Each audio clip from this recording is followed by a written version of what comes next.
The reason why I have this website, omax.com, which is a website for the company Omax, a precision abrasive water jet systems company. Reason why I have it pulled up here on my iPhone is because the owner of the company, at least I think he's the owner of the company, sent me a $100 gift certificate on iTunes.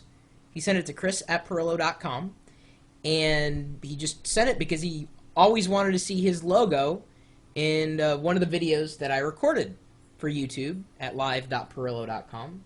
So I was more than happy to pull his logo up in the browser. Thank you very much. I certainly appreciate it. So there's the logo, and I'll also pan back at the end of this video demonstration to show you the wallpaper that he sent me, which I think is quite nice. It also has his logo, but I think you'll actually want to receive a copy of it after you see it. So one of the first apps that I bought in the iTunes App Store was a program called Star Map. And the reason why is because I'm an amateur astronomer. I enjoy looking at the stars, but sometimes I don't know what I'm looking at.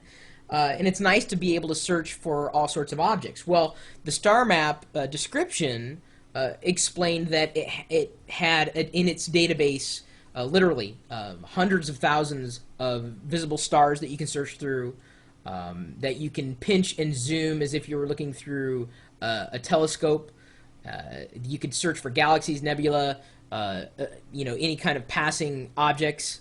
It was allegedly a really powerful app, and indeed it is powerful, but here's the problem. It is unresponsive. As far as I'm concerned, this app is virtually unusable. It is so incredible. I am like literally scraping my finger across this application, and it is not responding. And when it does respond, it responds so slowly that I can't even tell if the app is working anymore. That is just inexcusable. And for $12, I certainly expected a lot more. Now, granted, I didn't spend hundreds of dollars on it, but still, I mean, for an application to behave like this is just absolutely inexcusable. I'm trying to move the map and I can't even do it. And when it does move, it's so jaggy. Look, I can try a different. It's not moving. It's just not a very well programmed app at all. And here's another thing that it does. Now see, I'm trying to go home. It locks everything up. The options are down below and you can scroll a little wheel. I tried to identify my position, and granted, this doesn't have a built-in GPS, but it does have an identifier to be able to geolocate according to the local access points, or certainly my location on the cell towers. And there you go. There's a reboot. It's just not a good app. Unresponsive, slow. The UI is rather kludgy. It doesn't do everything I would have expected it to do, certainly not in an intuitive way. I know there are now other astronomy applications available on the iTunes store. Others have been rated higher than this particular application.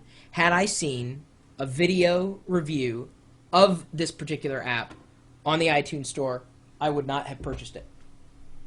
Now, oops, sorry. You have to pardon me as I'm juggling around. I'm going to pan back. If you guys have had a different experience with this particular application, I'd be interested in hearing from you. I don't think I'm doing anything wrong. It would have been nice, and I'm hoping to see that they improve the app over time, hopefully real quick, because it's completely unusable. A lot of features in there, but they're so kind of lost. You've got like a built-in flashlight, and you can turn on like night vision or like a red light, but that's not on by default. It's got a lot of information, but it's just slow. I mean, it's just ungodly slow. It's got a city search, like where it can try to find you by city. Seattle wasn't in there. Seattle wasn't in there. I mean, for $12 in the App Store, that's a lot of money to spend. And considering that the app that everybody's raving about is $9.99, $2 less, and everyone says they would have bought that had it been released before, had they seen it before, I guess the long story short is, wait till you see a video review of an application in the App Store before you buy it. Just wait. Screenshots do not tell the full truth. Wait for a video review. Wait until the app has been out at least a week if you're going to spend money on it. Don't really pay attention to a lot of the reviews that are in the App Store because you don't know who's really writing them. Look for balanced reviews, and more importantly, look for people who have reviewed it who are outside the App Store. Look for the video reviews from independent sources. Another thing that I would have appreciated more from this particular utility is waiting until there were more astronomy apps available before I decided to purchase. And I should have done that.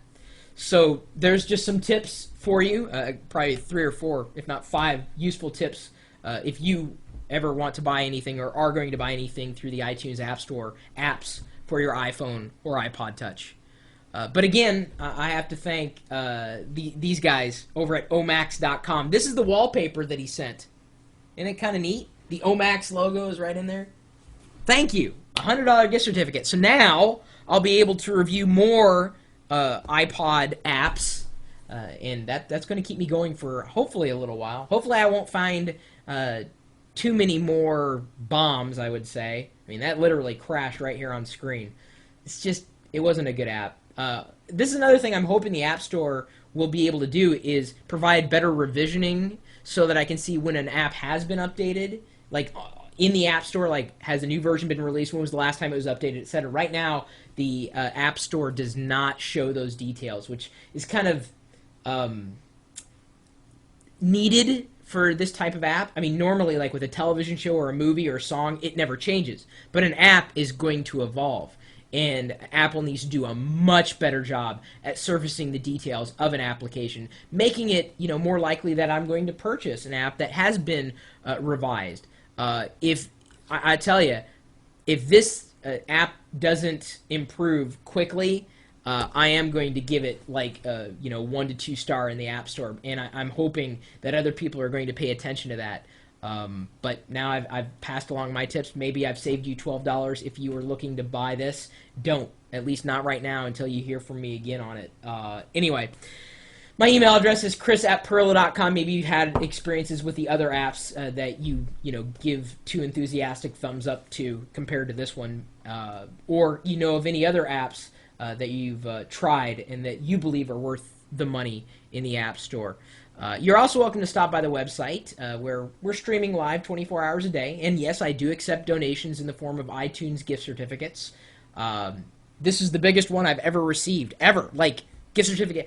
I mean, ever in my entire life have I ever been handed a gift certificate worth more than $50. So a $100 gift certificate. Thank you so much. Anyway, you're welcome to stop by the website. And join us in the chat room. We're typically talking tech 24 hours a day, 7 days a week at live.perillo.com. We'll see you later.